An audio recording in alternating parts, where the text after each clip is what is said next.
تیتر اول امشب: نام ایران در برگه‌ای در دست جو بایدن رئیس جمهوری آمریکا. نگرانی واشنگتن و بغداد از افزایش فعالیت‌های ایران در عراق همزمان با برنامه خروج نیروهای رزمی آمریکا از این کشور. رکورد تازه کرونا در ایران: 357 کشته در 24 ساعت گذشته. تعداد بستری‌ها فقط در تهران به رقم بی سابقه 10,000 نفر رسیده. ادامه اعتراضات در ایران: تظاهرات به تهران و کرج هم رسید. رضا شاه روحت شاد، مرگ بر دیکتاتور و از کرج تا خوزستان اتحاد از جمله شعارهای معترضان. و دادستانی سوئد کیفرخواست حمید نوری دیپلمات جمهوری اسلامی را به اتهام مشارکت در کشتار سال 67 صادر کرد. به تیتر اول خوش آمدید.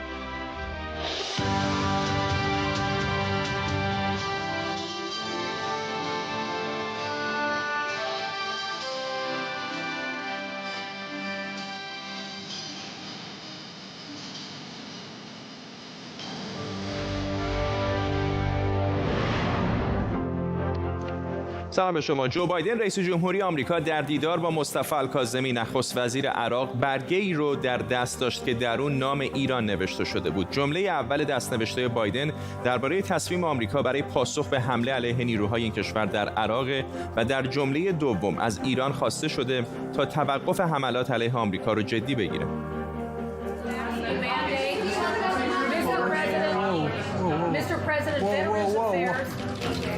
صبر کنید یه لحظه.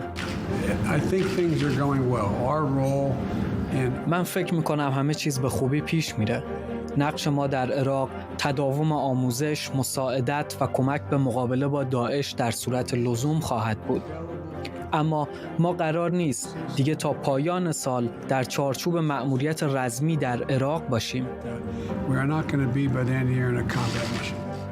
در همین دیدار در اتاق بیضه کاخ سفید، الکاظمی و بایدن توافق کردند تا به 18 سال حضور نیروهای رزمی آمریکا در عراق پایان بدن. در طول برنامه به کمک خبرنگاران و کارشناسان از آمریکا تا عراق این خبر و خبرهای دیگر رو بررسی می‌کنیم. پیش از همه بریم به آمریکا. همکارم مریم رحمتی از دفتر ما در واشنگتن دی سی با ماست. مریم، بیشتر به ما بگو در مورد این دیدار که نه فقط برای خود آمریکا و عراق بلکه برای ایران هم حائز اهمیته. بله، بعد از دیدار کاظمی و جو بایدن رئیس جمهور آمریکا، واکنش‌ها در رسانه‌های آمریکا خیلی زیاد و متفاوت بوده.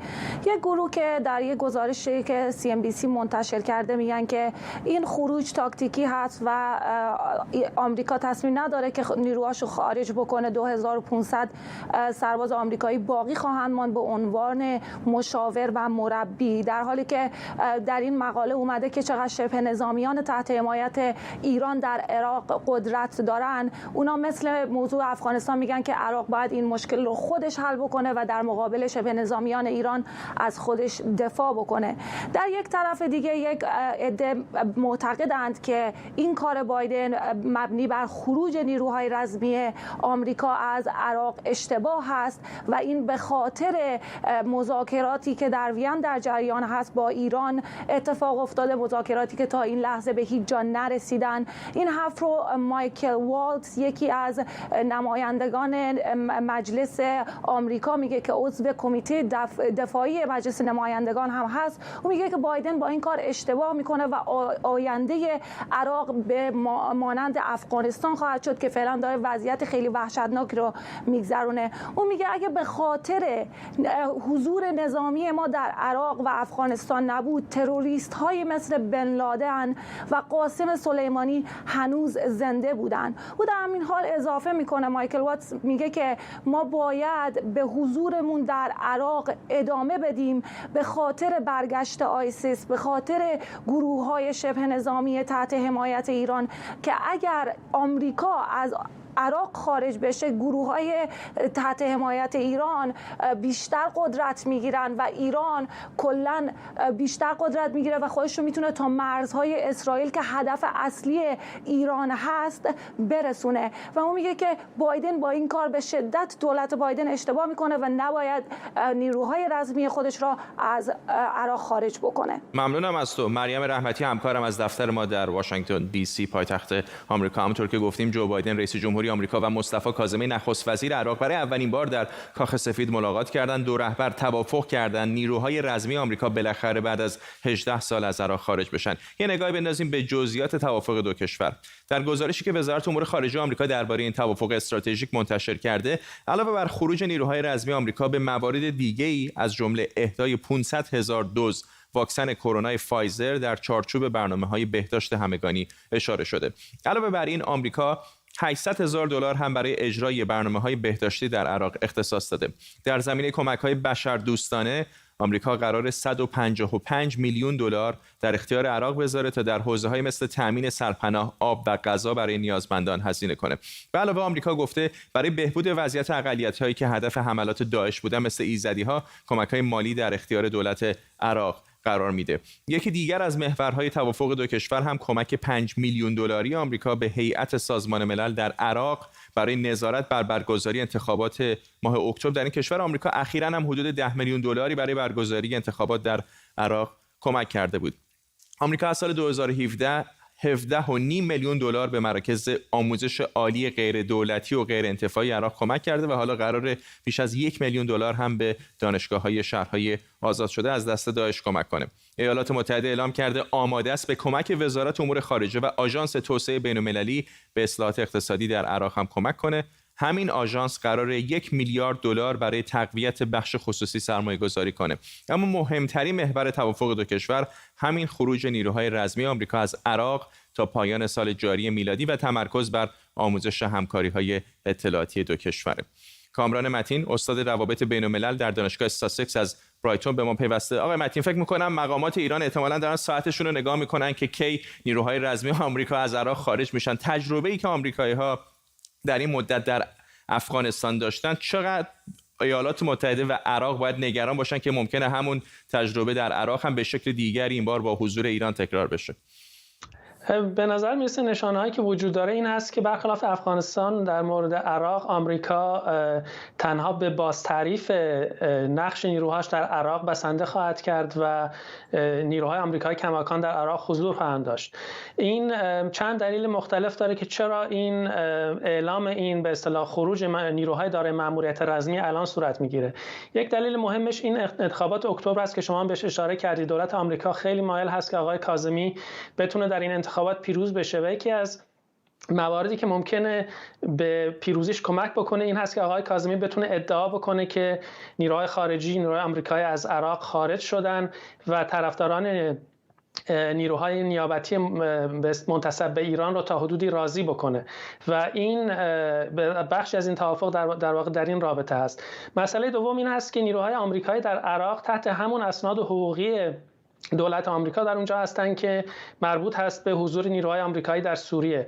دولت آمریکا به صراحت اعلام کرده که نیروهای آمریکایی در سوریه باقی خواهند ماند و تداوم این نیروها در سوریه مستلزم این هست که نیروهای آمریکا در عراق بمونن، چرا که به لحاظ لوجستیکی امکان تداوم نیروهای آمریکا در سوریه بدون حضور در عراق غیر ممکن هست. و ضمن اینکه مقامات مختلف آمریکایی از این که بگن که چند نفر از این نیروهایی که فعلا در عراق هستن واقعا مأموریت رزمی دارن یا فقط مأموریت آموزشی و مشاوره‌ای تفره رفتن.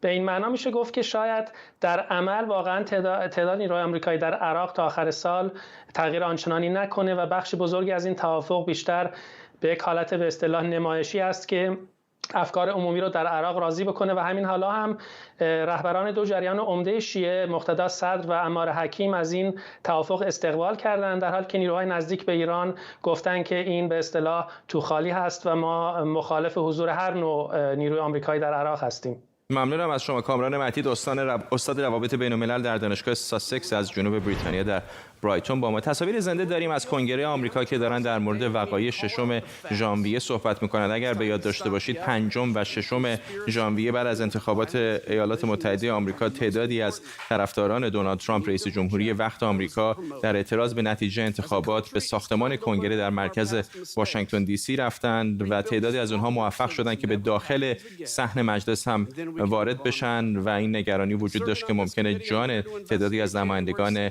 مجلس و همینطور سنای آمریکا با این حمله به خطر بیفته. درگیری بین نیروهای امنیتی واشنگتن دی سی و تعدادی از معترضان هم صورت گرفت و از همون موقع تا الان تحقیقاتی در مورد دلایل این اتفاق در جریان هست. الان هم جلسه‌ای در کنگره برای بررسی وقایع مربوط به 6 ژانویه در جریان. تصاویری که می‌بینید مربوط به کنگره آمریکا است در واشنگتن دی سی.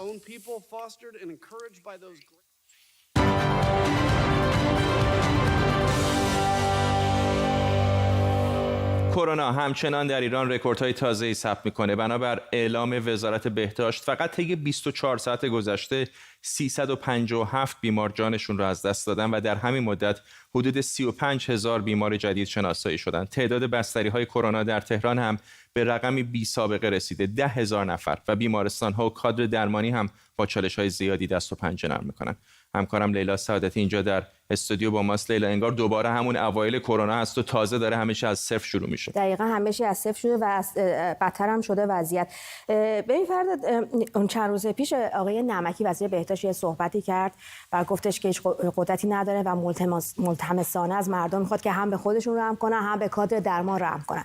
در این مدت در واقع 17 ماه که از کرونا میگذره، با این موج‌های زیادی که داریم، با این وضعیتی که الان در واقع جایگاه اولو داره ایران در دنیا نسبت به شیوع در واقع مبتلایان و افزایش مبتلایان، اینو نشون داده که در واقع مردم نه به خودشون رحم میکنن نه به کادر درمان. همچنین دولت هم و همچنین سایات کرونا و مسنون هم همچنین به کادر درمان رحم نکردن. ببین همچنین گفتی دیروز هم یک رقم عجیبی، مثلا 4,000 نفر بستری جدید به بستری‌های قبلی اضافه شده بود. این خیلی رقم بالاییه.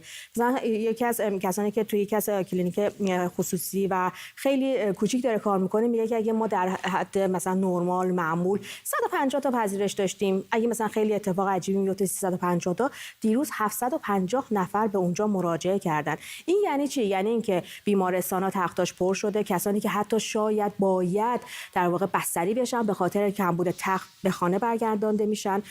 بعد بعضیا هستن که اونجا هستن حالا بستری هستن، اکسیژن نیست. خود امروز رئیس بیمارستان سینا گفته که ما با کمبود اکسیژن مواجه هستیم. خودت میدونی که ساختمان‌ها از کنار بیمارستان بزرگ که در واقع اکسیژن تولید میکنن، اونا با کمبود اکسیژن مواجه هستن. از یک طرف دیگه الان هم مراکز درمانی شهرداری هم ارتش به داد در واقع بیمارستان‌ها رسیده و اینکه در بیمارستان امارات که یه بیمارستان دولتی هم هست، بیمارستان صحرایی در واقع راه افتاده که اونجا پذیرش بکنه. حالا مثلا تعداد مبتلایان همینجا در بریتانیا هم داره زیاد میشه. بعضی از همکاران ما هم مثلا گرفتن کرونا رو، ولی به خاطر واکسیناسیون دیگه اتفاق جدی نمیفته. یعنی ممکنه مبتلا بشن ولی بستری نمیشن. موارد مرگ هم خیلی کم شده در ایران. دیروز 14 نفر در بریتانیا بود فرداد. مثلا 24,000 نفر در بریتانیا مبتلا شدن، دیروز 14 نفر فوت کردن. دیروز یا امروز در ایران 35,000 نفر مبتلا شدن. دلیلش هم واکسیناسیون دیگه و وضعیت واکسیناسیون در ایران هنوز همچنان نابسامه. این واکسن نیست. ببین موضوع هستش که مقدار واکسن داره از ژاپن داره میاد چند روز آینده که همون سبد کوواکس هستش که 2 میلیون خورده‌ای هستش که حداقل 3 میلیون خورده‌ای که قرار بود کوواکس بده. اردیبهشت ما قرار بودش که تموم بشه و بده به ایران که الان رسیدیم به مرداد. واکسن نیست. واکسن داخلی هم که با مشکل مواجه هست و اون تولید انبوه معلوم است که به حقیقت پیوند. ممنونم از تو لیلا سعادتی اینجا در استودیو با ما. بعد از چندین شب اعتراضات در خوزستان، به شهرهای دیگر هم حالا این اعتراضات گسترش پیدا کرده. دیروز عده‌ای در خیابان‌های مرکزی تهران شعار مرگ بر دیکتاتور سر دادند. دیشب هم در کرج و شهرهای نزدیک به اون از جمله فردیس معترضان راهپیمایی کردند و شعار دادن. گزارش شده چندین نفر دستگیر شدند. امروز از تهران هم گزارش شده نیروهای پلیس ضد شورش در حال رفت و آمد در نزدیکی مناطق مرکزی شهر بودند. اختلال در اینترنت در گوشه و کنار ایران ادامه داره. وزارت اطلاعات هم ادعا کرده عده‌ای رو که به قصد آشوب کشیدن اعتراضات با اسلحه و نارنجک داشتن دستگیر کرده. مهران بختیار عضو شورای مرکزی جبهه ملی ایران از تهران با ما. آقای بختیاری کم در مورد شرایط تهران به ما بگید که این اعتراضاتی که از خوزستان شروع شد، ما در گوش و کنار تهران و شهرهای اطراف مثل کرج هم الان داریم می‌بینیم که عده‌ای دارن به این اعتراضا میپیوندن. درود میگم به شما و همکاران و بینندگان عزیز. بله، جو تهران و استان البرز به شدت امنیتی هستش. نیروهای ضد شورش در نقاط مختلف شهر هستند و این نشون میده که مردم آسی از سیاست‌های 42 ساله جمهوری اسلامی به تنگ آمدن. یعنی در واقع شما ببینید از پیر و جوان، از کودک تا زن و خانه‌دار، همه در این کشور در مضیقه و تنگنا هستند. اگر قبلا فقط زنان در زمینه حجاب مشکل داشتن، امروزه می‌بینید حتی در زمینه با مثلا معاش روزانه‌شون در زمینه با واکسن، در زمینه هر زمینه‌ای که شما بگیم، بازنشسته‌ها در زمینه حقوقشون هر روز تو خیابون‌ها هستن. جمهوری اسلامی نشون داده که کسانی که به خیابون میان رو به شدت سرکوب میکنه، ولی علت این که اینها میان در خیابان چه هستش؟ در واقع مردم ایران دیگه چیزی برای از دست دادن ندارن. شما اگر از یه جوان بپرسید که امروز اگر کار بکنی 10 سال دیگه 20 سال دیگه چه به دست میاری؟ هیچ. بنابراین این جوان امیدی نداره برای اینکه زندگیش رو بخواد بسازه در این کشور. از یک کهنسال که بازنشسته شده میپرسی که شما 30 سال 35 سال زحمت کشیدی، کار کردی، حالا برای نون شب محتاجن. بیشتر بازنشسته‌های ایرانی در واقع در تاکسی‌های اینترنتی کار میکنن، در آژانس‌ها کار میکنن. ملت ایران برای تفریح ساده باید میرفتن به ترکیه و کشورهای عرب خلیج فارس، خودشونو با همسایگان خودشون مقایسه میکنن، نه با اروپا و امریکا، و میبینن که از همه دنیا عقب افتادن. اگر قبلا ملت ایران برای تفریح به ترکیه و ارمنستان و کشورهای عرب خلیج فارس میرفت، حالا برای نیاز اولیه که در تمام دنیا تعریف شده که دولت باید به وظیفش انجام بشه و بیاد به مردم واکسن بزنه، برای واکسن زدن به ارمنستان میره. پس بنابراین مردم ایران چیزی برای از دست دادن ندارن که به خیابان آمدن و این باعث شده که مردم ایران رو در واقع نسبت به این حکومت طغیان بکنن و نشون بدن که این ایدئولوژی که در این کشور حاکم بوده، مبتنی بر اقتصاد دولتی، اقتصاد رانتی و اسلام سیاسی رو نمیپسندند. اونها خواهان یک سکولار دموکراسی هستند که تمام ابنای ایرانی، چه مسلمان، چه غیر مسلمان، چه زن، چه مرد، با هم برابر تلاش بکنن برای ساختن ایران. ولی شما امروز هیچ امیدی برای یک جوان ایرانی ندارید که بهش بگید در ایران بمونه و کشور رو بسازه. ممنونم از شما. مهران بختیار، عضو شورای مرکزی جبهه ملی ایران از تهران با ما.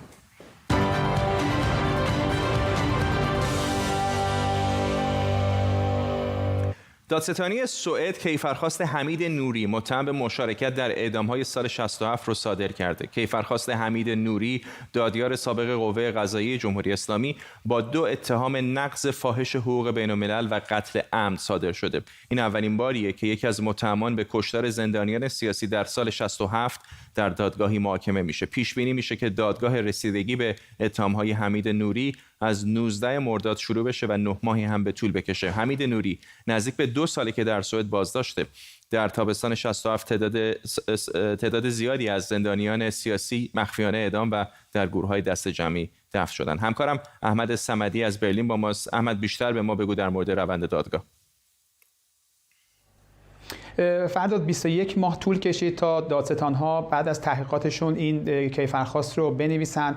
همونطور که گفتی 2 تا اتهام عمده داره، نقض فاحش حقوق بین‌المللی و همچنین قتل عمد، که خب اشاره شده که در این کیفرخواست که خب این قتل‌ها به دستور آیت الله خمینی بوده که در دستور داده که زندانیان سیاسی کشته بشن، به قتل برسن، که از مرداد تا شهریور 67 این اعدام‌ها انجام شده. در بخشی که مربوط به نقض حقوق بین‌المللی میشه، اونجا اشاره شده که با توجه به اینکه مجاهدین خلق در اون سالها با جمهوری اسلامی درگیری مسلحانه داشتند، بر همین اساس جمهوری اسلامی این اعدام‌های جمعی رو انجام داده و این در واقع نقض حقوق بین‌المللی هستش. در بخش قتل هم اشاره شده که خب در همون سالها جمهوری اسلامی ایران تصمیم گرفته بود که بسیاری از مخالفان سیاسی خودش رو، از جمله مخالفانی که وابسته به گروه‌های چپگرا بودن، به قتل برسونه و این قتل‌ها هم همون زمان که به صورت دست جمعی انجام شده در چارچوب اون صورت گرفته. با این حال همونطور که گفتی از 19 مرداد شروع میشه. البته 2 ماه به تأخیر افتاد، قرار بود که 18 خرداد انجام بشه، اما خب اونطور که پیش بینی میشه هر 3 روز یک بار از 19 مرداد قرار هستش که دادگاه برای حمید نوری تشکیل بشه. 4 دادستان قرار هستش که این کیفرخواست رو بخونن و خب از طرف شاکیان هم 3 وکیل حضور خواهد داشت و بر اساس اون چیزی که در این کیفرخواست اومده، برای موضوع قتل در گوهردشت چیزی در حدود 444 اسم وجود داره که حمید نوری و اونطور که در کیفرخواست خانم کارلسون اومده به همراه دوستانشون در این زمینه دست داشتن و خانم کارلسون اشاره کرده که این جنایت اونقدر سنگین هستش که فارغ از این که چه کسی و در کجا انجام داده، دادگاه‌های ملی هم این در واقع توانایی و ظرفیت رو دارن که به اون رسیدگی بکنن. ممنونم از تو احمد صمدی، همکارم در برلین آلمان. در یک پرونده عجیب و کم سابقه در بریتانیا، یک جوان ایرانی 25 ساله به اسم اشکان سننبر که از 9 سالگی به بریتانیا آمده ممکنه به ایران اخراج بشه. اشکان 8 سال پیش به جرم چندین بار سرقت مسلحانه در لندن محکوم شده بود و قبل از اون هم سابقه ارتکاب جرم داشته. در سال 2013 هم دادگاه اعلام کرده بود که او باید به ایران دیپورت بشه و حالا با رد درخواست تجدید نظرش در دادگاه عالی ممکنه که به ایران برگردونده بشه. هرچند هیچ خانواده‌ای در ایران نداره و حتی نمیتونه فارسی رو بخونه و بنویسه. نادیا بزاز وکیل امور مهاجرت اینجا در استودیو با ماست. خانم بزاز ممنونم که دعوت ما رو پذیرفتید. اول از همه اینکه در این سن کودکی به بریتانیا اومده، آیا شهروند بریتانیا هم بوده یا همچنان ایرانی است؟ هنوز معلوم نیستش، ولی تا اینجایی که توی دادگاه حکم صادر شده که ایشون هنوز بریتانیایی نشده، انگلیسی نشده. چقدر مسبوق به سابقه هستش که کسی که اینقدر طولانی مدت در بریتانیا بوده باشه و بعد از کشوری مثل ایران و سوریه و جایی که میدونیم میتونه مخاطره آمیز باشه بازگشت به اونها، دیپورت بشن و برگردن به کشورشون؟ بستگی داره به تعداد جرم‌هایی که ارتکاب کنه و شرایط برگردوندنشون. همونطور که مثال زدین، مثلا وضعیت ناجوری در سوریه مثلا کشور امنی نیستش، اون موقع ممکنه اینو دادگاه در نظر خواهند گرفت، ولی چون دولت ایران شرایطش آروم هستش و اینا، بنابراین دیدن که ایشونو دیپورت کنن مسئله نیستش. و از نظر قضایی الان این دیگه عالی ترین دادگاهی هستش که در این سرزمین میتونه به این پرونده رسیدگی بکنه. قبل از خروج بریتانیا از اتحادیه اروپا میشد به اتحادیه اروپا هم مثلا شاکی اعتراض بکنه و اونجا هم بررسی بشه. الان آیا راه دیگری برای او باقی مونده یا در یک مقطعی بالاخره سوار هواپیما میشه و در فرودگاه امام پیاده میشه؟ تنها راهی هستش اگه یه چیزی تغییراتی در وضعیت شرایط خودش، مثلا ممکنه مثلا با یه خانم بریتانی ازدواج کنه، یه بچه بریتانی و شرایط، یا اینکه مثلا ممکنه دولت ایران قبولش نکنن که برگرده اونجا، راش ندن، اون موقع این شرایط تغییر میکنه، میتونه در اون زمینه دوباره اپلای کنه. و چقدر فرصت داره از این لحظه که حکم دیوان عالی آمده تا زمانی که ماموران نمیدونم حدس میزنن متروپولیتن پلیس اون رو بخوام به فرودگاه ببرن؟ بستگی به هوم آفیس هستش، باید ببینن که کی تصمیم بیرون کردنش از اینجا یعنی درستش کنم. مخصوصا الان با وضعیت کرونا و میدونید که پروازها زیاد خیلی کم هستش، بنابراین این ربط داره به خود هوم آفیس تا کی وقتش رو بذارم. ممنونم از شما نادیا بزاز وکیل مهاجرت اینجا در استودیو با ما.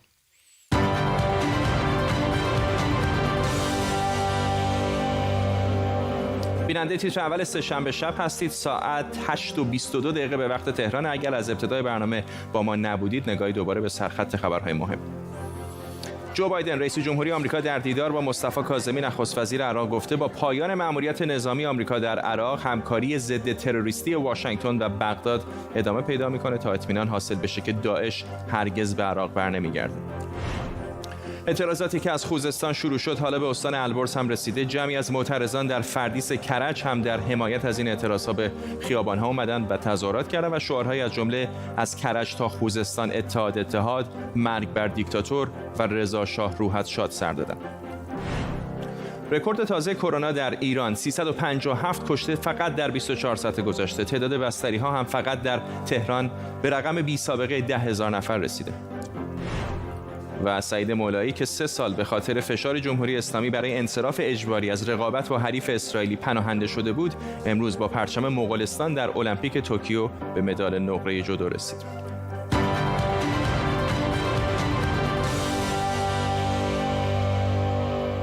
همطور که گفتم سعید مولایی با پرچم مغولستان در المپیک توکیو به مدال نقره جودو رسید. مولایی با 4 پیروزی پیاپی به فینال رسید و در فینال از جودوکار ژاپنی شکست خورد. سعید مولایی در سال 2019 میلادی تیم ایران رو ترک کرد و بعدها گفت که بهش دستور داده شده بود بازی‌هاش رو ببازه تا با حریفان اسرائیلی روبرو نشه. در نهایت همین مسئله باعث شد که فدراسیون جهانی جودو ایران رو به دلیل خودداری از رویارویی ورزشکارانش با حریفان اسرائیلی 4 سال از شرکت در رقابت‌ها منع کنه.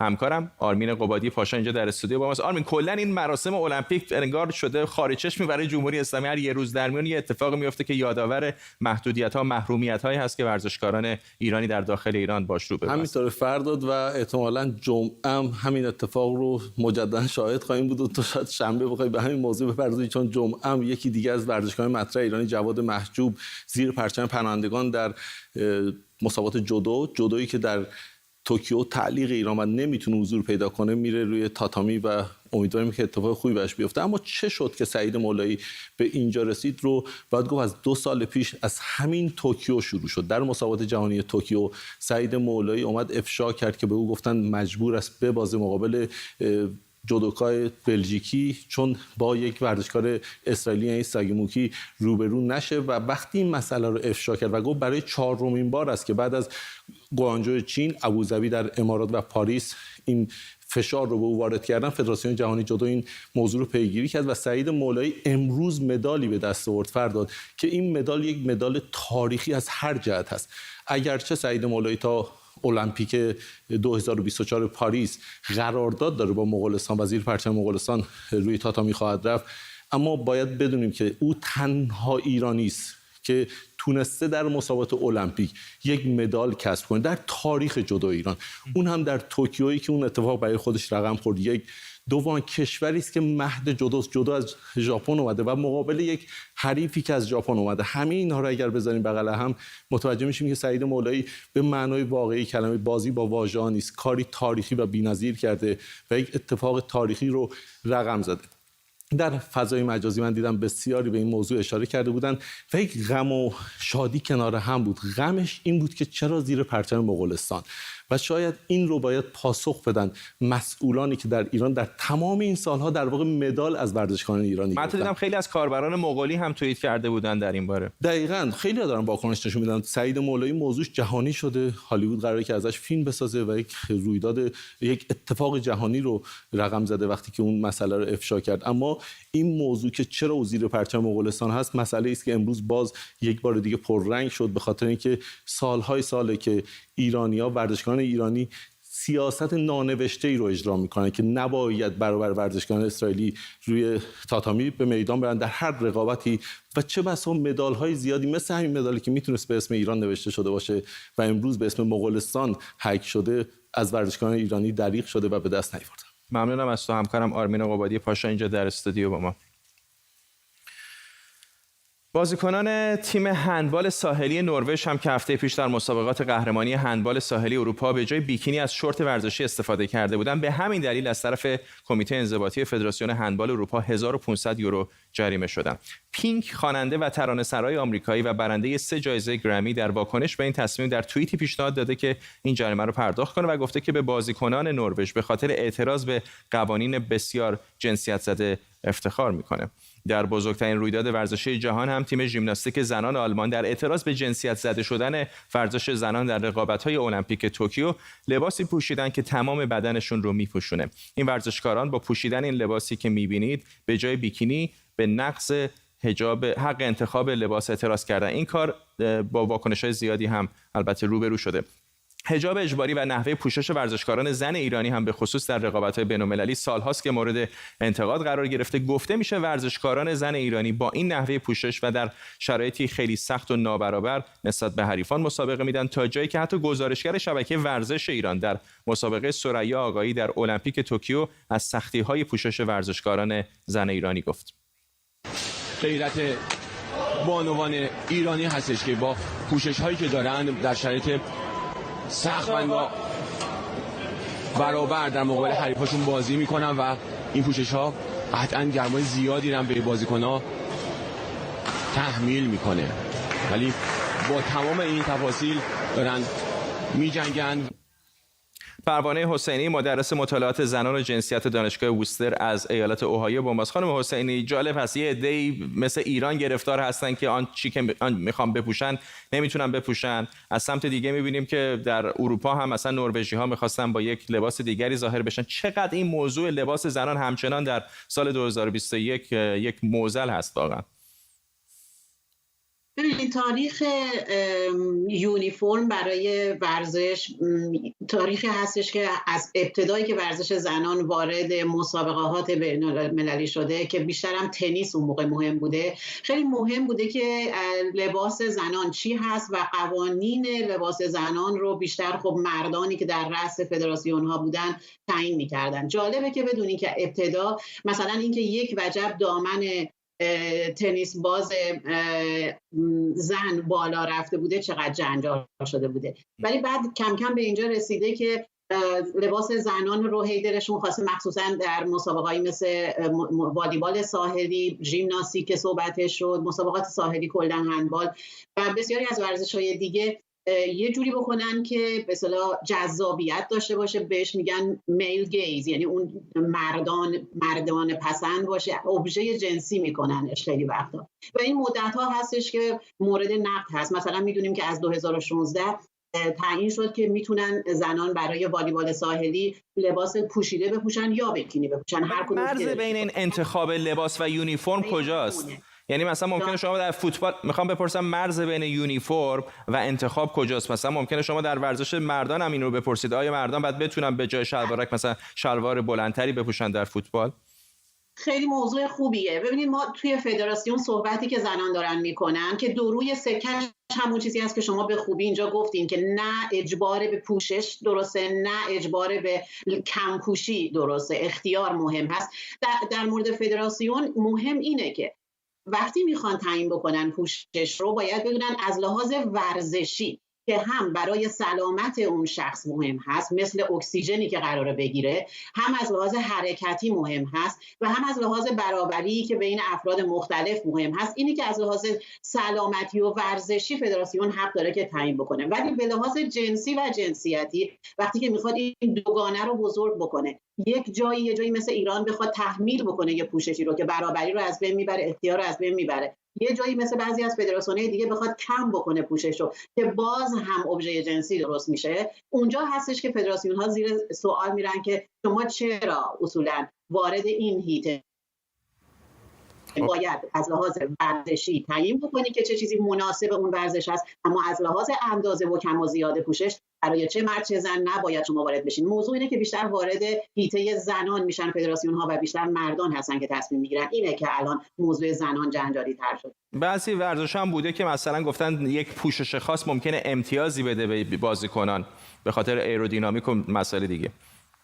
همون اون چیزی که گفتم به لحاظ تکنیکی مثل هواگیری پوست بدن، منظور همین بود. یعنی یک چیزایی هستش که مشخص می‌کنه. ولی ببینیم یه بهانه‌ای مثلا میارن که شما توی ساحل هستین، توی ساحل بیکینی براتون مناسب تره، در صورتی که حتی اندازه بند بیکینی رو فدراسیون معلوم کرده بوده که مثلا 10 سانت بیشتر نباشه و این رو بازیکنای هندبال و قبلتر از اون والیبال اعلام کرده بودن که این نه تنها راحت نیست، حالا ممکنه از لحاظ هواگیری خب تا یه حدی نه تنها راحت نیست بلکه ناراحته و این که چقدر از لحاظ تکنیکی یک پوششی مناسبه برای اون ورزش هست یا نه باید در لحاظ بشه. اما معمولا اینطور چیزا خیلی بدن زن و مرد نداره. اون چیزی که بیشتر داخل تفاوت بین زن و مرد میشه تو یونیفرمایی که میبینیم، مخصوصا چیزی مثل حجاب یا بیکینی،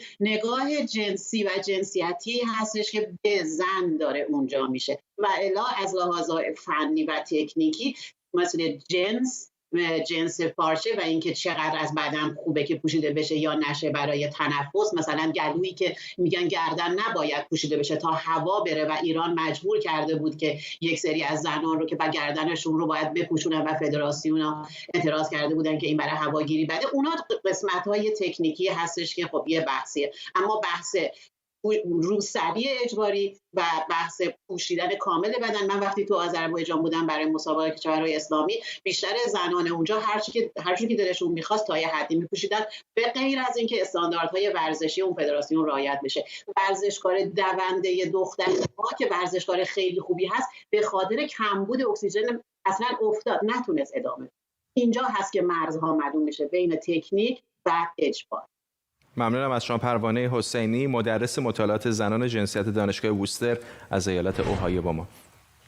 دوباره تصاویر زنده داریم از ساختمان کنگره، جایی که جلسه‌ای برای بررسی وقایع روز 6 ژانویه در جریان هست. اگر به یاد داشته باشید 5 و 6 ژانویه عده‌ای از طرفداران دونالد ترامپ رئیس جمهوری وقت آمریکا در اعتراض به نتیجه انتخابات در بعضی از ایالات متحده آمریکا به ساختمان کنگره یورش بردن و تعدادی از اونها وارد صحن مجلس هم شدن. البته الان داری بخشی از گفتگویی که در اون روز بین ماموران امنیتی ساختمان کاپیتال در واشنگتن دی سی انجام شده بود و می‌دیدید، به خاطر همون تصویر سیاه شده بود. دوباره الان هم دارید تصاویر رو می‌بینید که درگیری‌های تعدادی از معترضان رو نشون میده در روز 6 ژانویه با ماموران پلیس و همینطور ماموران فدرال در ساختمان کاپیتال در مرکز واشنگتن دی سی که جنجالی آفرید و الان چندین ماه هست که در حال تحقیقات هست کنگره آمریکا در مورد دلایل این اتفاق و عملکرد ماموران امنیتی. و همین حالا هم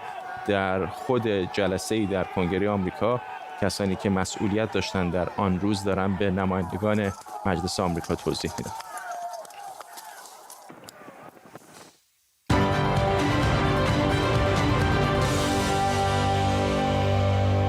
کره شمالی و کره جنوبی بعد از حدود 13 ماه خط تماس اضطراری بین دو طرف رو دوباره برقرار کردند. کره شمالی تیر ماه پارسال این خط رو قطع کرده بود که نشانه ای از افزایش تنش بین دو کشور و همینطور پیونگیانگ با آمریکا بود. ساعت 10 صبح به وقت کره نمایندگان دو طرف برای 3 دقیقه با هم حرف زدن و قرار شده از این به بعد روزی 1 بار تلفنی با هم صحبت کنند. قطع شدن خط تماس مستقیم مرزی بین دو کره معمولا همیشه نشانه افزایش تنش هاست و به طور مشخص نشانه نارضایتی دستگاه رهبری کره شمالی به سیاست‌های کره جنوبی. 13 ماه پیش هم وقتی این خط تماس مستقیم قطع شد به این خاطر بود که تبلیغات و شعارهای ضد حکومت کره شمالی از مرز کره جنوبی افزایش پیدا کرده بود. البته اون موقع تماس‌ها و گفتگوها بین دو کره و همینطور بین کره شمالی و آمریکا هم تقریبا با بنبست روبرو شده بود. حالا هم که این خط تماس وضع شده توجهات زیادی رو به خودش جلب کرده که شاید اون به اصطلاح بنبست شاید داره رفع میشه، به خصوص که چانگ واده کاخ ریاست جمهوری کره جنوبی گفته که از آوریل به این سو بین رهبران دو کشور این مون جه این رئیس جمهوری کره جنوبی و کیم جنگ اون رهبر کره شمالی نامه‌نگاری هم صورت گرفته بود و وصل خط مرزی بعد از توافق دو طرف انجام شده و به همین طور توافق دو طرف برای احیای اعتماد روابط دو کشور.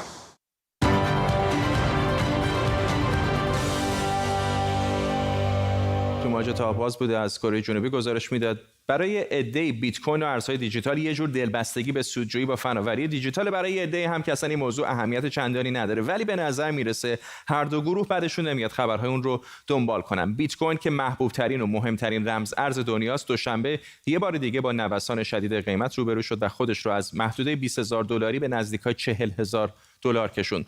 ماجرا با آگهی استخدام متخصصان ارزهای دیجیتال در شرکت آمازون شروع شد که باعث شد عده‌ای فکر کنن آمازون ممکنه در معاملاتش بیت کوین رو بپذیره، اما امروز آمازون این خبر رو تکذیب کرد و قیمتش دوباره کمی کاهش پیدا کرد. حرفای چند وقت پیش ایلان ماسک مدیر تسلا و جک دورسی مدیر توییتر درباره آینده ارزهای دیجیتال هم در روزهای اخیر به رونق بازار بیت کوین کمک کرده. اگر به این نمودار پشت سر من نگاه کنید می‌بینید که قیمت بیت کوین در چند ماه گذشته مدام در حال نوسان بوده و سرمایه‌گذاری روی اون یک خورده ریسکی به نظر میاد، هرچند که الان قیمتش خیلی بیشتر از همین موقع در سال پیشه که حدوداً $11,000 بود.